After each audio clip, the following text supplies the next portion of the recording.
probably the best answer I can give is genetics. Either you can move the club fast or you can't.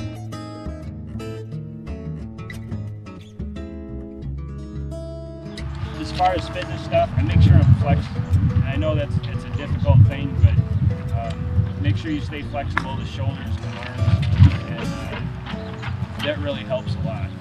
Lift a little bit, a couple times a week, always high weight, low reps, more of a power type of lifting, and that seems to help also.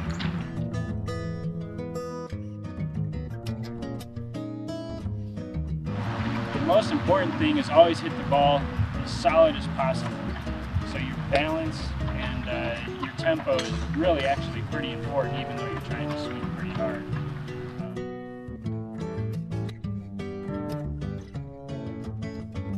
I've got 4-inch tees, and I tee the ball up as high as I possibly can.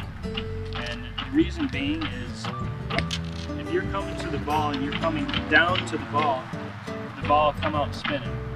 And spin is your enemy when you're trying to get distance. So if you can tee the ball up and sort of teach yourself to hit the ball coming up, you'll get a little extra sort of loft, and you'll also take a lot of spin off the ball, and it just helps the ball kind of go up. It has a flatter trajectory, less spin, it doesn't sort of balloon and go up and fall down. It's got a flat, high trajectory, and that's ideally what you want.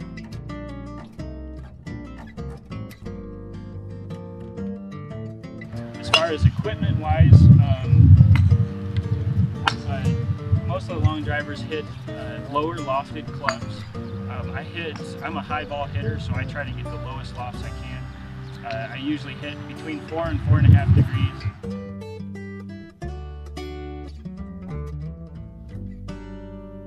I go a little bit wider than shoulder width apart, just to kind of make sure my shoulders stay within my feet.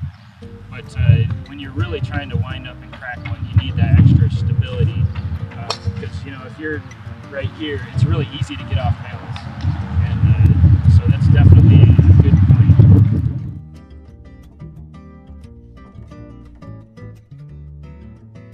You always want to try to keep your left hand as far away from your chest as possible. So if you're doing your regular swing here, you know, if you come here, you really don't have as much room to get back to the ball and create power. So you really want to have this arm up as high as you can, and this is where the flexibility comes into play. So if you can get your left hand and get your arms way up here, you've got a lot more room to create power. So that's another thing you can think about while you're out on the course.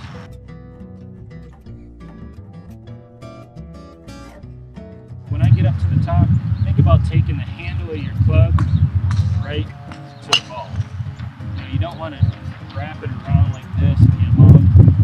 When you get your hands up here, just think about throwing your hands and the back edge of that club right down to the ball. You'll create that wrist angle you've probably seen your people talk about. You want that wrist angle, and then just kind of explode through it. Make sure your head always stays behind the ball. You don't ever want to kind of move through it. That's not where you get power, is moving forward. It's throwing everything down and staying behind it. That's where you get most of the power. So mechanically, those are some things you can think about. And remember, I know it's difficult and it's tough when you're trying to swing harder, but you've always got to stay on balance.